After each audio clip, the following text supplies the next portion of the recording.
YouTube traffic, this is 345 Delta Foxtrot, ready to record another YouTube video. YouTube traffic. This is my standard disclaimer. If you haven't already seen it, please take a few seconds to glance at it.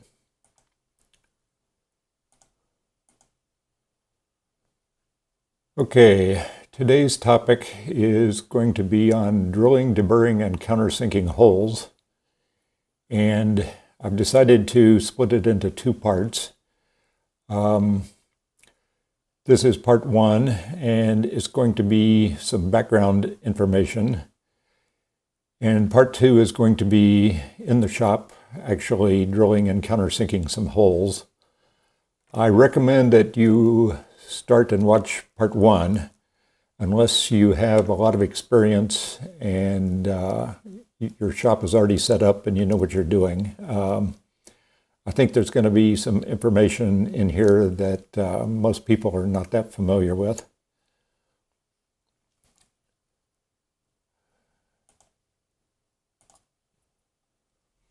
Okay, on any video that has to do with doing something in the shop, you got to start with safety. And there's not a whole lot of safety required for drilling a hole or countersinking a hole. Probably the biggest thing is just to wear safety glasses. Now as old people, we have to wear reading glasses to see what we're doing, and that pretty much takes care of the problem for us. However, if you don't normally wear glasses,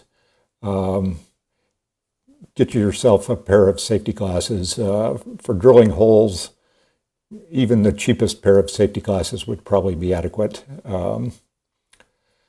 Okay, number two is clamp whatever you're trying to drill a hole in place.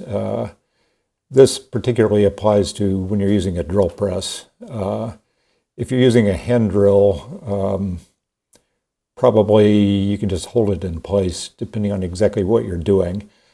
The most likely thing to happen is that the drill bit grabs the piece of metal that you're trying to drill and starts spinning it around. And a spinning piece of metal could cause some injury. It's probably not an emergency room type injury, but it could easily be a Band-Aid type injury. If in doubt, try and clamp it some way. The problem is more pronounced if you're drilling harder metal like steel, and if you're using larger drill bits, like bigger than 1/8 of an inch or maybe 1/4 of an inch. So if you're doing that, you need to really start being more careful. This video is going to be targeted at drilling aluminum, which is pretty soft, and so it's not too big of a deal, but you should certainly be aware of it. Then there's a set of safety requirements for being in any shop, and these are somewhat negotiable. I recommend wearing closed-toe shoes. I recommend keeping your fingernails trimmed back. I quite often break fingernails when I'm working in the shop.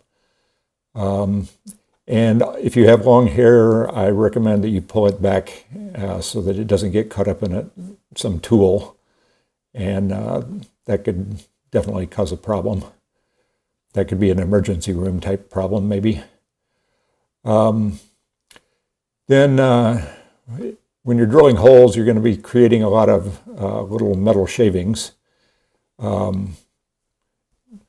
In our case, they're going to be aluminum shavings. And if those get in any of your electric motors, in particular, if the electric motor for your drill, motors and metal shavings do not get along. It could definitely cause some problems with your electric motor. Now, this is not too much of a safety thing, but you may end up having to replace your drill, or your motor anyway. And the last thing on the list is to disconnect the power or air whenever you're doing anything. And surprisingly enough, one of the most dangerous things in my shop is the Nova Palm Drill, which is an air drill. And it's fairly small and lightweight, and you tend to not treat it with the respect that it deserves. You want to change the drill bit, you just grab the chuck or grab the key, put it in the chuck and start turning. And it is so small, it is very easy to hit the on button while you're doing anything with it. And I've had it happen more than once. And this is just a Band-Aid type problem. It's not an emergency room type problem, but you've been warned. Please, always disconnect the air when you're doing anything with that drill. Okay, one of the first things you have to decide if you're going to drill a hole is what kind of drill speed you want to use. So just go to Google and Google drill speed chart. This is the first one that popped up for me. It's by a company called Imperial. I don't know anything about them. But you'll see that for aluminum, you want to use pretty high speeds. For anything smaller than a 3/8" hole, you're going to be up above 3,000 RPM. So you don't have to use a drill that fast, but you can and you probably should. And the faster you can go, the lighter you have to press, the better quality hole you're going to get. And if you're drilling something like steel, things are totally different. In that case, you're probably going to want to look at pretty slow drill speeds. And I just refer you to this chart. Almost certainly it's good enough for anything you're going to be doing, and just use whatever drill speed it says.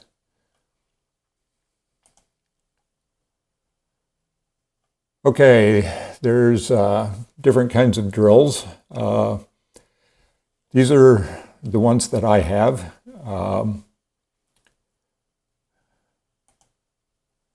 Okay, the first one is a drill press. It's a Win 4206T.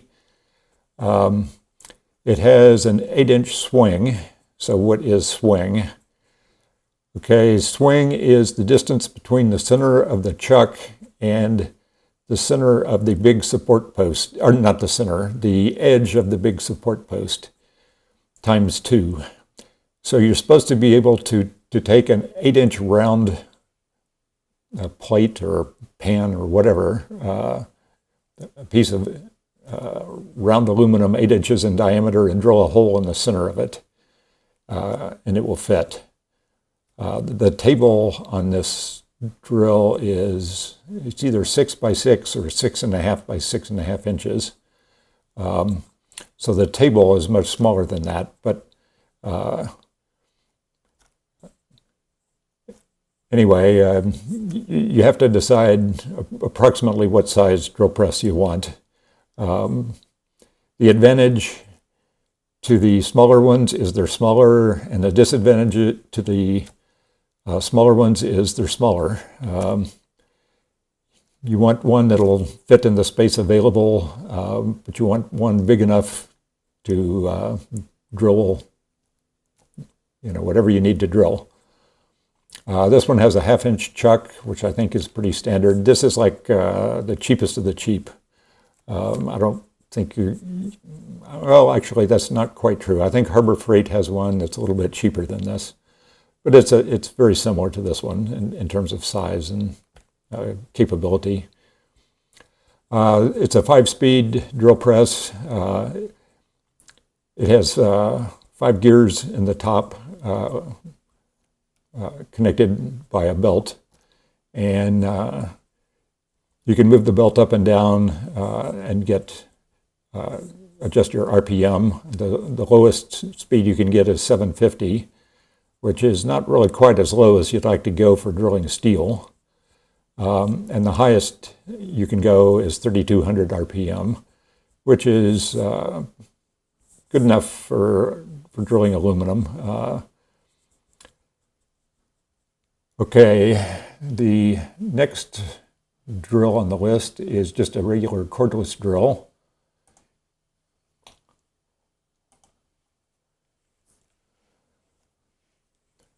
And this is the one I have. It's sold by Harbor Freight. It's their Hercules 20-volt brushless cordless drill. Most cordless drills now are brushless, and they're a little bit better than the ones, the older ones with the brushes. So I recommend I don't know that you're going to be able to find one that's not brushless anymore, but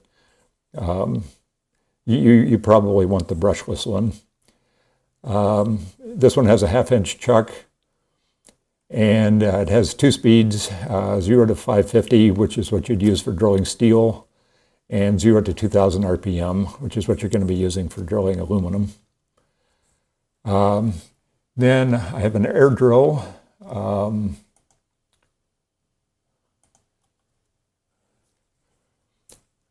This is the one I have. It's called the Nova Palm Drill. This is the one that I was talking about that can be a little bit dangerous. It's very small and light and compact, and like I said, you tend to not give it the respect it deserves. But it is a very nice air drill. It is a pleasure to use. You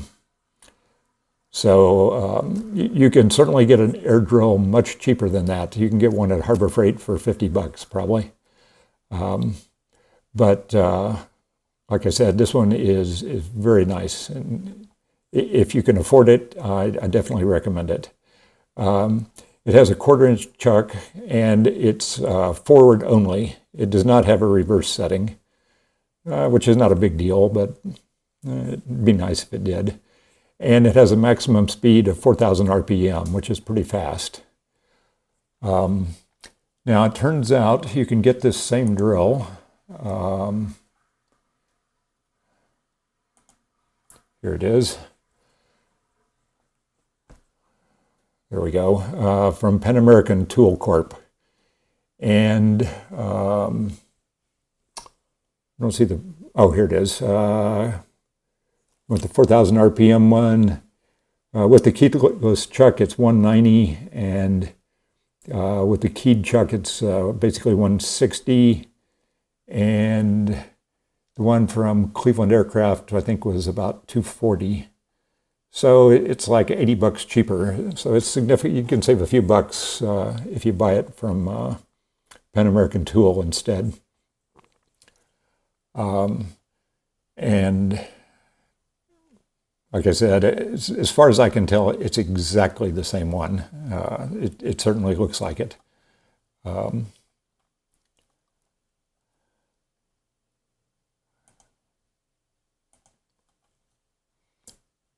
Okay, for drill bits. I recommend starting with the Cleveland Aircraft Tools recommended kit for whatever plane you're building. In my case, it's the RV10. And they have a set of recommended drill bits, and they sell all the ones that they recommend. And it's certainly an excellent place to start. Let's see. Here's their website. Now, their drill bits are not cheap. They're $5 a pop. And I believe they have all the numbered sizes. Let me check. No, they don't. They only have the most common numbered sizes. 21, 19, 12, 10, 28, 40, and 30. Now the ones you're going to be using the most are the number 40 and the number 30.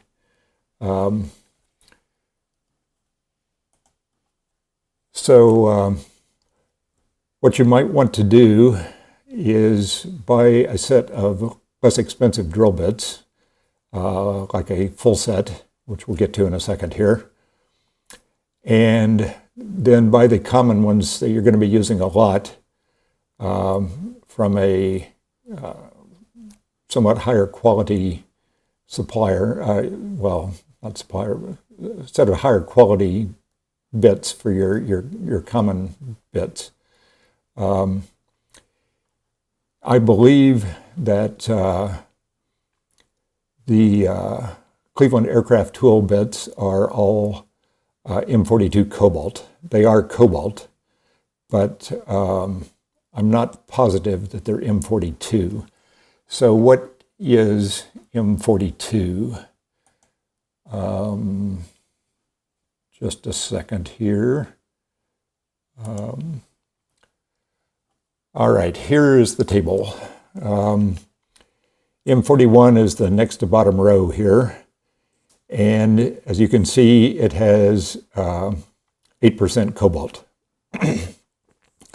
The slightly less expensive cobalt drill bits are the M35s, and those have 5% cobalt. And oftentimes the M2 is referred to as high-speed steel. Now, I don't think that there's an official definition of high-speed steel, so if it just says high-speed steel, you're not sure exactly what you're getting, as far as I know. But it is probably something similar to this M2 on this table. There's nothing necessarily wrong with high-speed steel. It does have a pretty high tungsten content, and tungsten is very hard.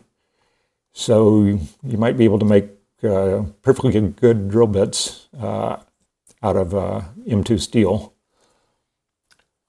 But the most expensive ones are almost certainly going to be the M42s, unless you get into you know, something like a diamond drill bit or something like that. You know, there are ways to drill things that are even harder, but they're not really applicable for what we're going to be talking about and doing here.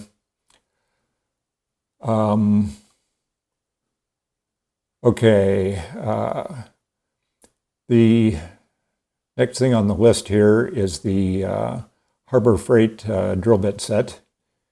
And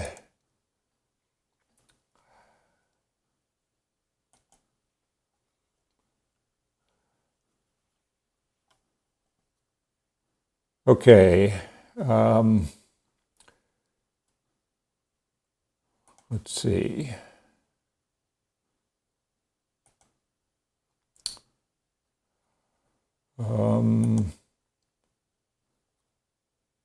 Must have passed it here. Let me go back. Okay, here is the other half of our drill bit chart. So if you go to the top left, the smallest drill bit is at number 80, and those are the number drill bits. Then if you go to the third one down, it's a 64th. So the drill bits come in increments from a 64th to as high as you want to go in 1/64th increments. So the smallest one is going to be a 64th, then a 32nd, and then 3/64ths, etc., as you can see in the chart here. And then when you get into the larger drill bits, in the bottom half of the third column there, you'll start seeing lettered drill bits. The first one is A, and it is 5.94 millimeters in size. And they go A through Z. So A full set of drill bits would be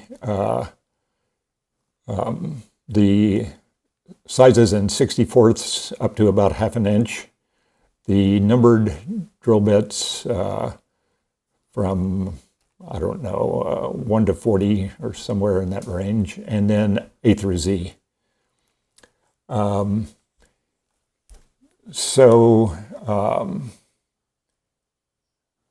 see, I've already got it. Oops.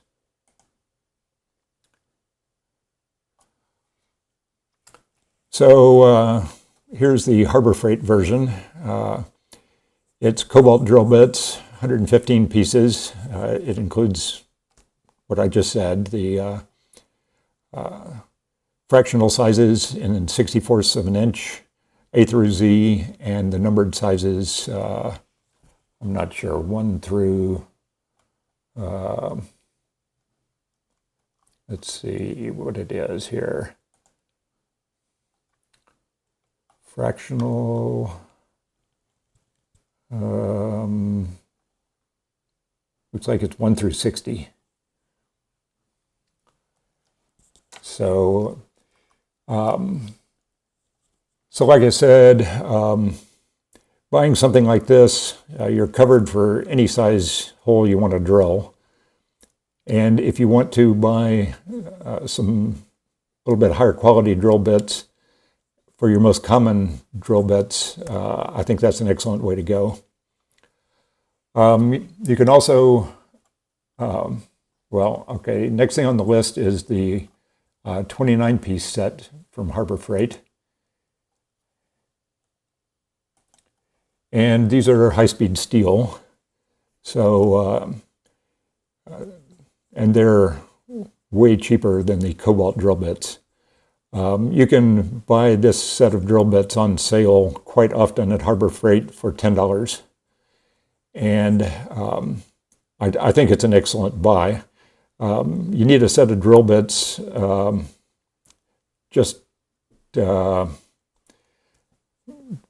you know, when you want to just drill a hole and you're not building an airplane, you know, you're just drilling a piece of wood or something around the house. And you don't want to necessarily mess up your good drill bits to drill a hole in a piece of wood that's got tar and sap and other stuff. I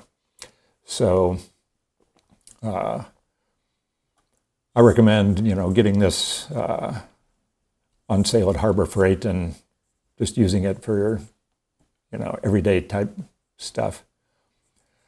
Now you can also get drill bits from Pan American Tools, and they're a little bit cheaper than Cleveland Aircraft.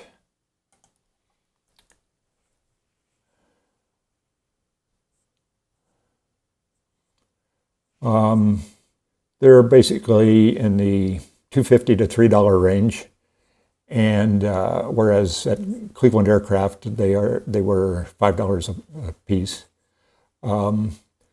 I believe that these are M42 Cobalt, but I couldn't find it on their website, so I'm not sure about that. I thought I saw it somewhere, but I couldn't find it again. I think there's a high probability that they're M42. And they're 135-degree split point, which is probably what you want. It means that the point of the drill bit, it comes to a well-defined point, and it doesn't wander around when you're trying to get a hole started. Those cheap Harbor Freight bits were 118 degrees instead, and so that means that they're going to wander around a little bit when you're trying to get started. Now, something like wood is not going to really matter.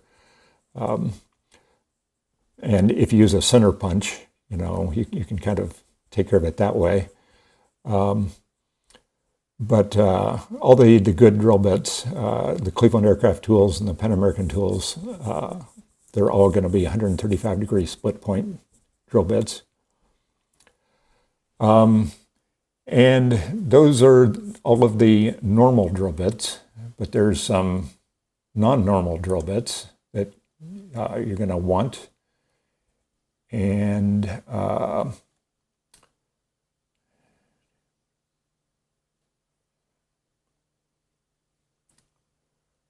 okay. Well, I may have to search for them. Oh, nope, here they are. Okay. You're going to want some step drill bits for drilling the larger holes. And this is the set that I have, and it's one of their cheaper sets. You can get these made out of cobalt as well. They're a little bit more expensive. And if you're going to be drilling steel, I recommend that you get the cobalt ones. But for aluminum, these seem to be working fine. The one on the left goes from 1/4 of an inch up to 1 3/8. And the one on the right goes from 3/16 up to 7/8.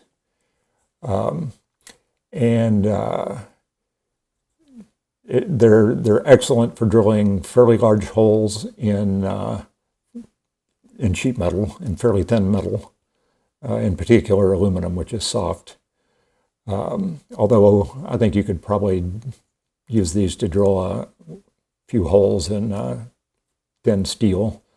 You might want to stay away from stainless steel, but another thing that you may want is some 6-inch drill bits, some longer ones.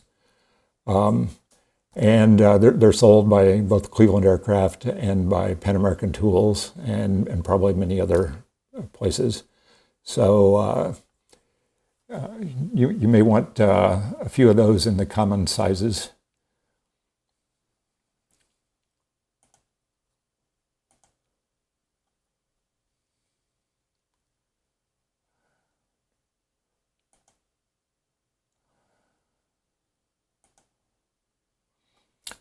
Okay, in addition to normal drill bits,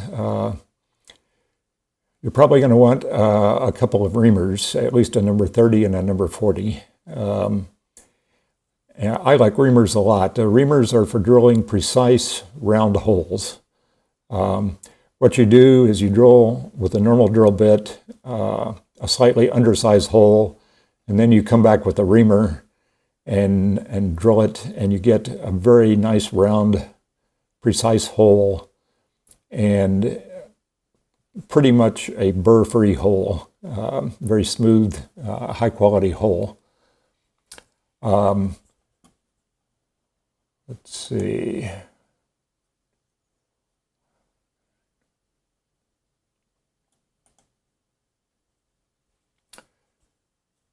These are the ones that Cleveland Aircraft Tools sells.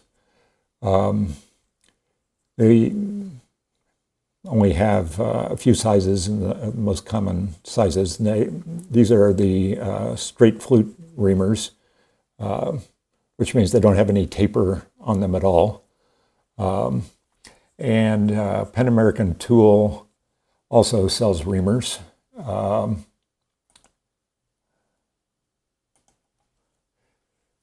Pan American Tool has a very large selection of reamers, and these reamers here, I believe, are available in carbide. So,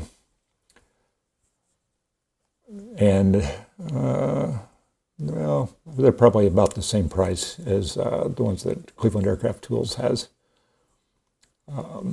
So, anyway, take your pick, but I do recommend at least a number 30 and a number 40 reamer.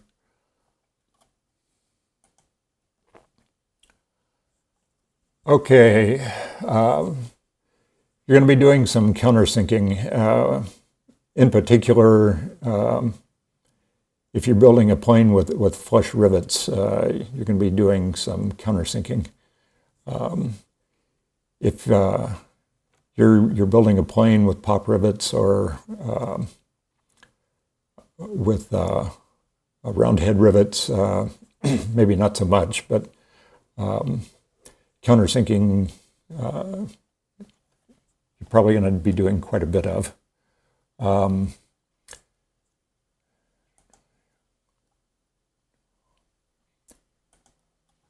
Okay, this is the countersink cage that Cleveland Aircraft Tool sells.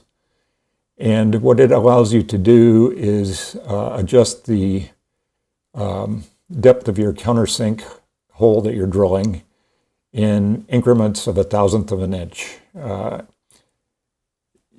It has a toothed setting, and one increment, moving it by one tooth, is 1/1000th of an inch. So the Countersink Cutter just screws into the middle of that. The top end goes in your drill, and the cutter, here's the cutter. The bottom of the cutter there is threaded, and it goes in the threads into the cage. And these cutters are single flute designs, and the single flute cutters are supposed to give you the least amount of chatter, give you the smoothest cut.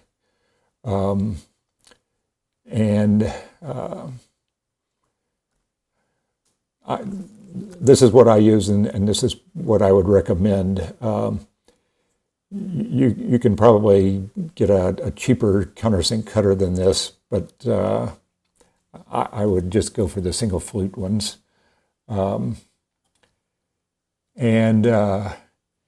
Cleveland Aircraft Tool also Pan American Tool also sells the same countersink cage. Let's see what they sell it for. It's a little bit cheaper. It's $23, and I think the Cleveland Aircraft Tool was like $45, so you can save a few dollars here as well. And I believe they also sell the countersink cutters, and I don't know how much those go for, or what all they have. But another tool that Cleveland Aircraft sells, which is very nice, is this Countersink Jig. You're going to be doing some countersinking into metal that is not flat. It has a wedge for the trailing edges of your rudder and your elevators and things like that. It's a triangular wedge so that the trailing edge of the rudder or whatever comes to a nice point. All this is it just has a beveled cutout so that the wedged piece of metal fits in this jig, and then the top surface is flat, and so you can just bring the countersink tool down, and just like normal, like you were countersinking a flat piece of metal. And this is a Cleveland Aircraft Tool exclusive. So if you want one, you're probably going to have to pay the $42.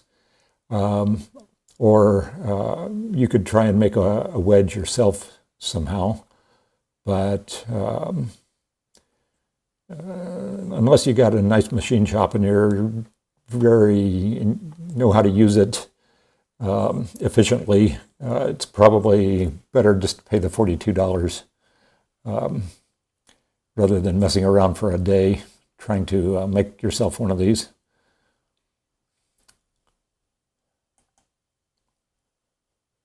Okay, after you drill your hole, you're probably going to leave a nice burr, in particular on the bottom of the hole. The top usually comes out pretty nice, but the bottom often has a quite large burr on it. And if you don't have nice, sharp, new drill bits, you're going to leave an even bigger burr.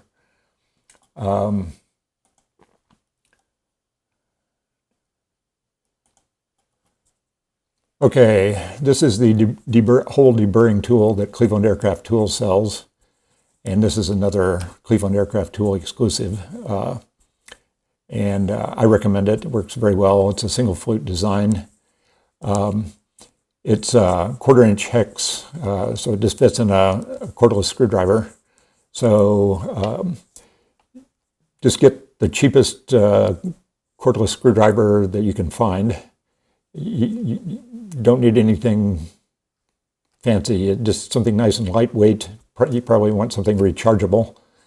And this will just fit right in, and you can just zip right along deburring holes.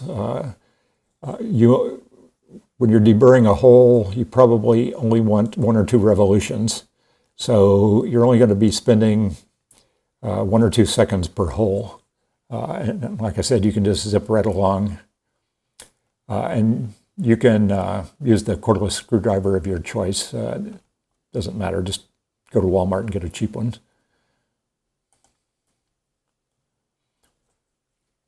Okay. I recommend getting some sort of lubricant or cutting fluid for when you need it. Now, with aluminum, you don't really need it very often or very much. Drilling steel, you definitely want something. In addition to being a lubricant, it also helps to cool the drill bit. And if your drill bit gets too hot, basically it'll get destroyed. It'll get very dull.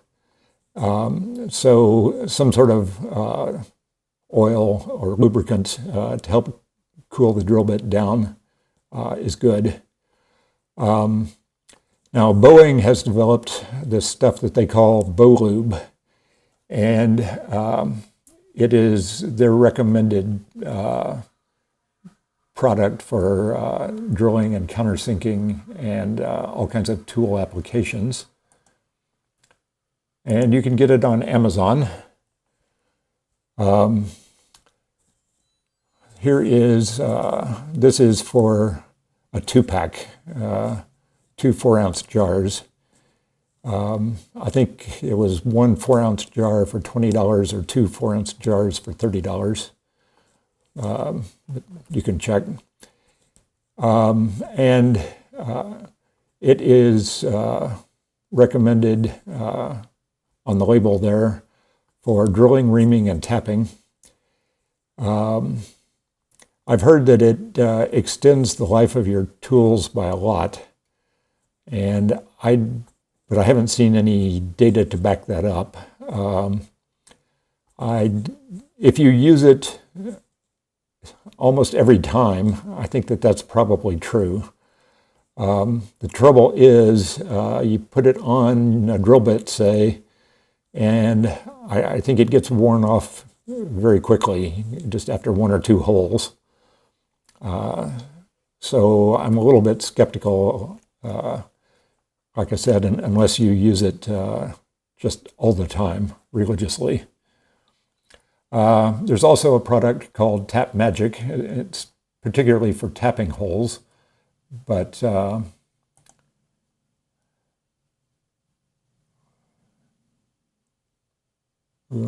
I don't see it here. But anyway, just go to Amazon, search for Tap Magic.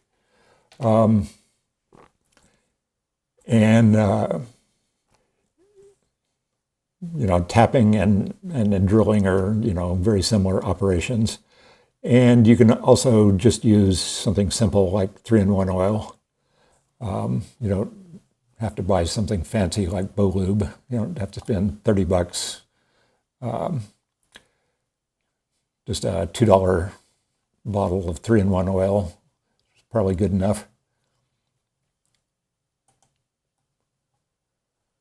Okay, in terms of measurement tools, one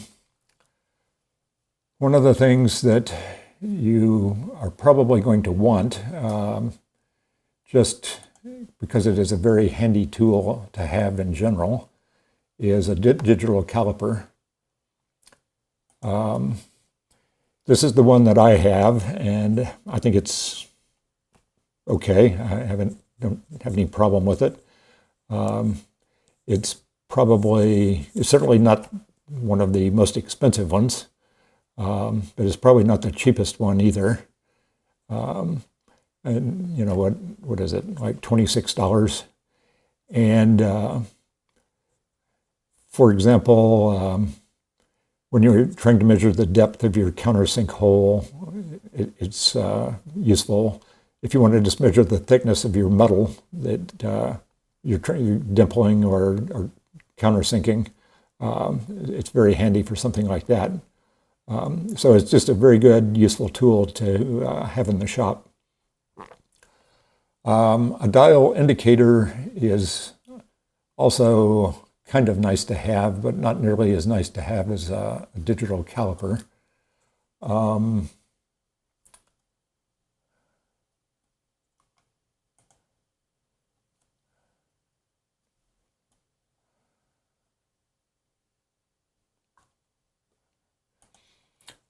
Okay, this is the one that I have. It's sold by Harbor Freight.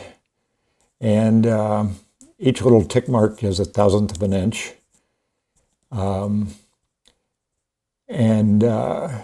You seem to be able to measure things, you know, to within 1/1000th of an inch with it. Maybe you could do slightly better than that if you were really, really careful. Your basic, this is your basic dial indicator, and you're going to need a way to mount it. It doesn't come with any kind of mount at all.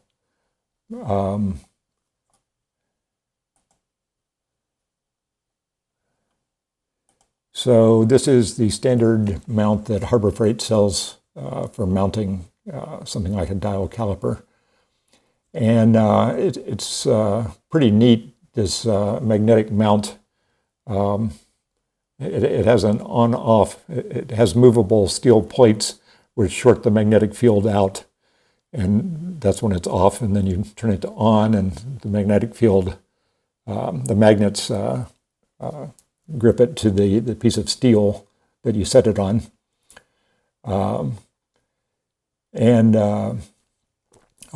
For everything sold by Harbor Freight,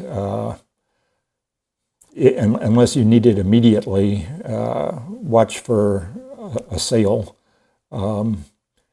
I'm recording this right after the July 4th, and over the July 4th holiday, their sale was 20% off any item, and it was for 4 days, and you could use the coupon on once each day, so you can buy 4 items at 20% off. And they also have an Inside Track Club. If you join that, then I guess over the 4th of July, it was 10% off any item, but if you're an Inside Track Club member, it was 20% off. And I'm a member, so I got 20% off. So you can almost certainly get whatever you want on sale if you're willing to wait a little while at Harbor Freight. And also, I highly recommend that you have some sort of square, carpenter square, whatever. A nice machinist square is good, but you're going to want some sort of square, and everybody sells those. Get it wherever you want. Okay. You're going to want some miscellaneous tools.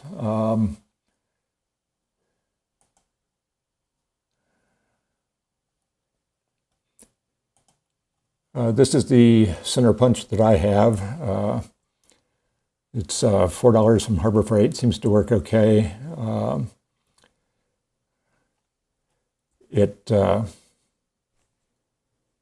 don't know. Like I said, it's okay. I'm sure you can get a better one if you want. Let's see. Also, you might want, this is kind of a marginal type item, but you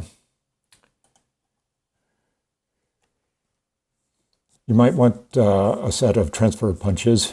They're not all that expensive, and they can occasionally be useful.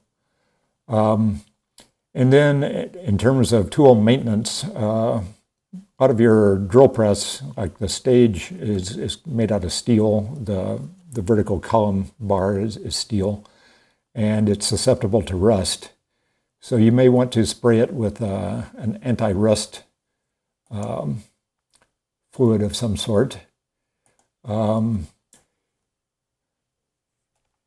This is one that I use. It's pretty highly recommended if you live in the Northeast, where they put salt on the roads in the wintertime. People put this on the bottom of their cars to keep them from rusting out, and it's supposed to do a pretty good job at that. Exactly how well it does on keeping your drill press from rusting, I don't know. But it's almost certainly better than nothing.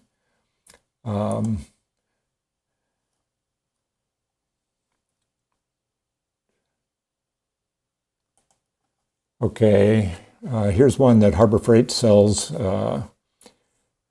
It's called Blaster Surface Shield. It's a little bit cheaper than fluid film, but I think it's basically the same thing.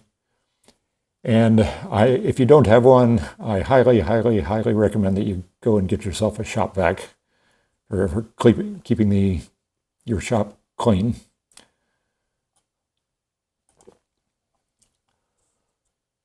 Okay.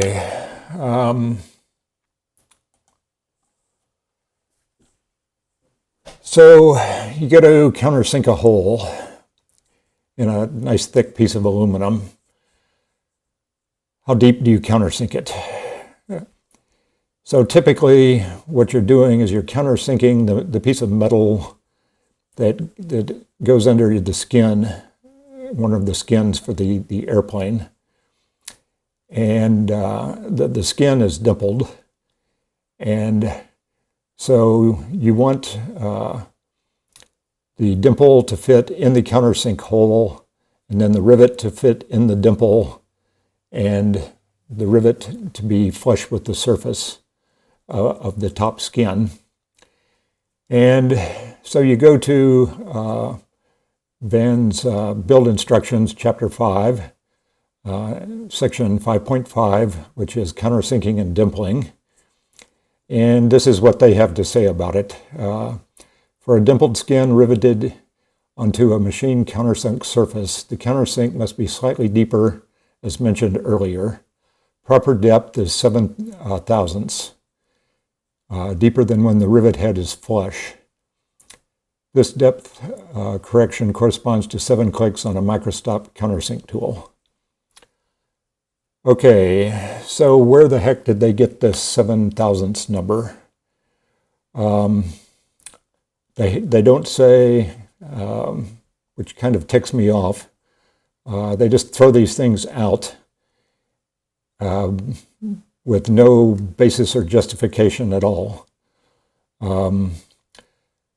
So we can try and figure out, at least in theory, what that depth should be.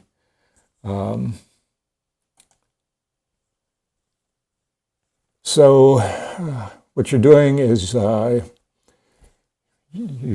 going to be countersinking this piece of bottom metal in this gold brown color, and the light blue-gray color is the rivet. And when you start, it goes down deeper than the surface of the metal that you countersunk. And the question is the difference between the surface of the bottom metal and the surface of the rivet, should that be 7 thousandths or not? What should it be? Okay, so what you're going to be doing is you're going to be putting the skin with the dimple in the countersunk hole, and the skin with the dimple is shown in dark blue here. And when you do that, the rivet is going to move up. And the rivet is basically constrained to just move up and down by the shaft of the rivet. So you put the piece of metal in there like that, and the question is, how much does the rivet move up?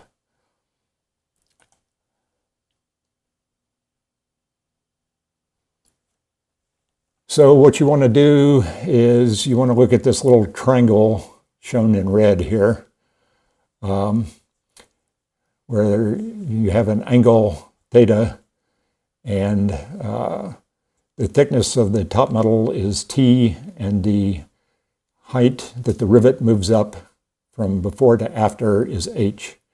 So sine of theta is T over H.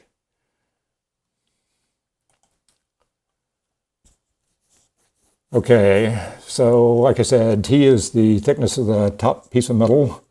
H is the height that the rivet moves up. That's what we're looking for. Now for a rivet, theta is 50 degrees.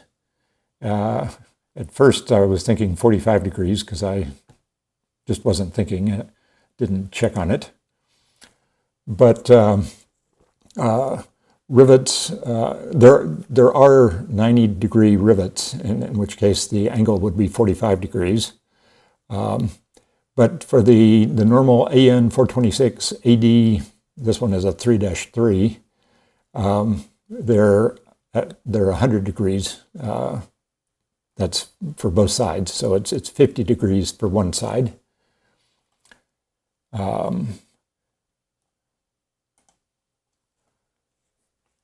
So theta is 50 degrees, and as already said, sine theta is T over H.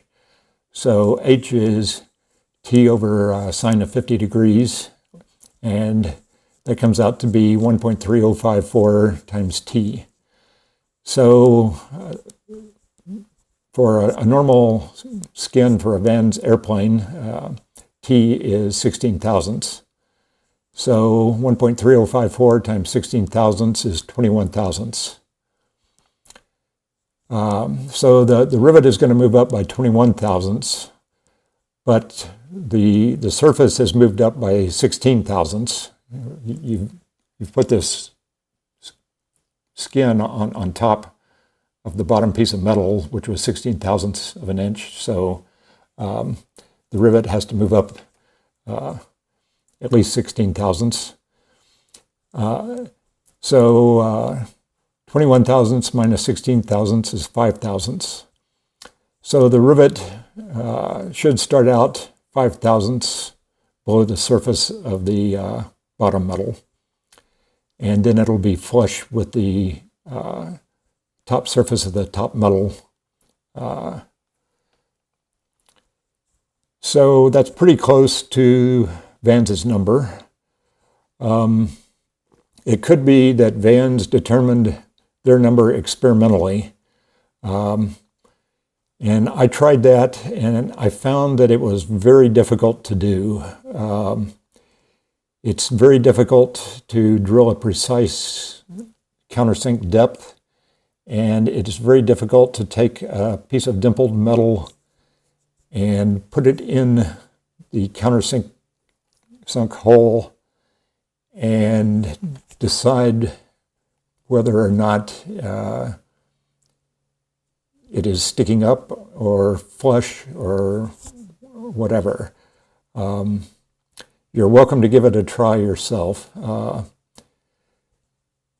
But we now have Vans's number at 7 thousandths, and we have this number at 5 thousandths, so we're pretty sure we're in the right ballpark. It could also be that if you can't drill your countersink holes to exactly the same depth every time, you probably want to target a number a little bit thicker than the minimum. So if you think you can drill your countersink holes to plus or minus 2 thousandths, which is possible, but you'd have to be very careful about it, then you probably want to target 7 thousandths so that even the shallowest one is at least 5 thousandths.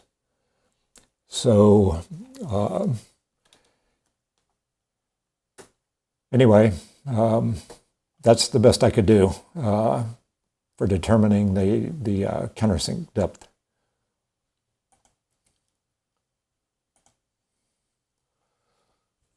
Okay, if you like these videos and you want to recommend them to other people, subscribe, give them a thumbs up, and leave a comment. The links for everything that I talked about are going to be in the description. So you can, I called up most of them on the screen, and you can always go back to that as well. But I will certainly put links to everything in the description. And then in part 2, we're going to actually do some drilling and countersinking. And so please watch part 2. Okay, that's it for part 1. Thanks for watching.